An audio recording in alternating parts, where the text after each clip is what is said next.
So how specifically does Greenland achieve these goals? Here with us now, we're so honored to have retired U.S. Army Brigadier General Mark Kimmitt.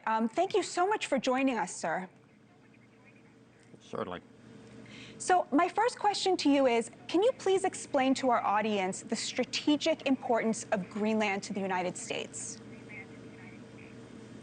Well, I think anybody that goes out to the local toy store and buys a globe and doesn't look at it from the typical way that we look at a globe with the United States in the West and Europe in the East, but actually flips it over and turns it to the point where the United States and Canada are on the East and Russia is on the West. As you can see in your screen right now, it's a completely different view. The way we look at the world is because that's how you made the maps in the old days. But when you fly to Europe, you fly over Greenland into Europe. And the fact remains is what's standing between us and Russia is Greenland.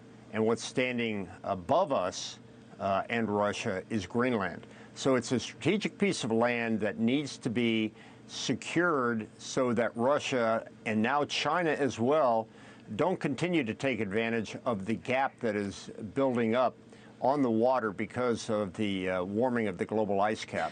Can you explain specifically what happened in the last 5 years that made this even more urgent today than it has been?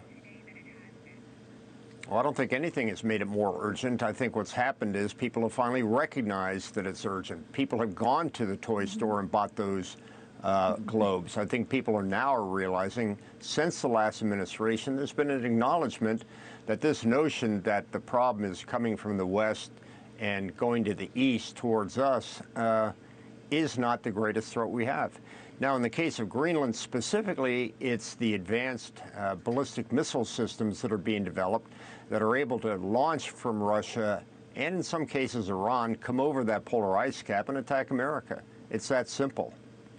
What are you hoping is in this framework for a deal that the president says that they've achieved? Do you know anything about what's in the deal, and what do you think should be in that deal so that Americans can feel safer?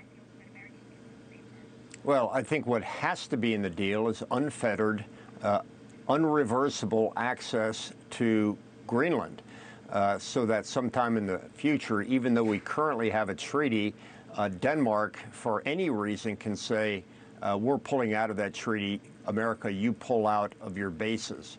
So there has to be an agreement, not simply a treaty, an agreement that can't be walked away from on either side.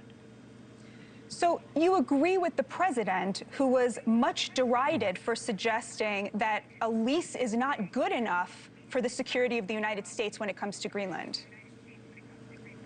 That's true. I would say that a treaty is not enough for the United States and Denmark to maintain access to Greenland. While a treaty is much, much more than a lease, it certainly isn't an obligation the way that we typically think of unbreakable contracts. And we need that unbreakable contract so we can put billions and billions of dollars of defense equipment like the Golden Dome up there and not have to worry that we come into work one day like we did in oil treaties and oil agreements in places like Venezuela, only to have the Venezuelan government nationalize them. Now, sir, is there anything you've heard about the deal? Do you know what's in it?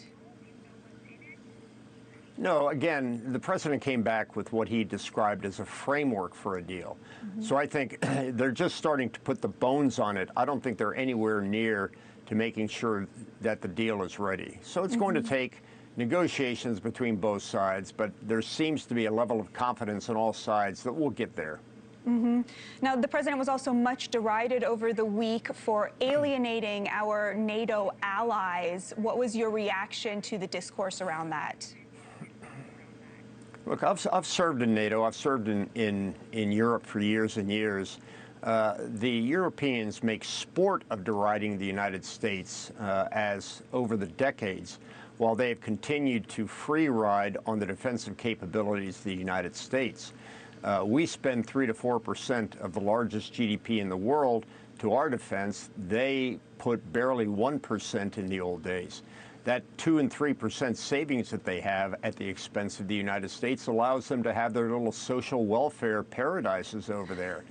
And at the same time, while they're doing it, they're deriding the U.S. So I think it's just good to see that the president is a man that is not unwilling to stick his finger back in their eye the way that the Europeans have done to us for years and years.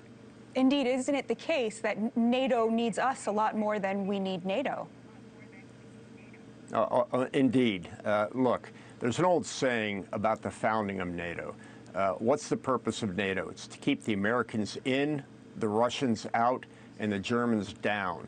NATO, we've seen the attempts for almost 20 years now, in fact, more than 30 years, of the Europeans under this program called the European Security Defense Initiative, ESDI, where they tried to build their own independent European force.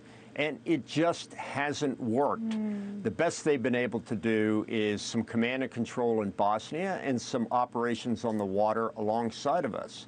But the problem is people misunderstand one fundamental issue.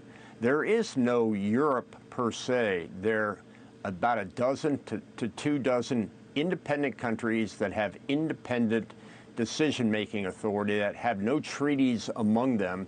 They need not only the GDP, the dollars, to glue them together for their defense structures, but they need the leadership of the United States, because they can't agree among themselves. The only thing they can agree on is the Americans are going to bring the stuff, they're going to bring the leadership, and they're going to make us cohesive.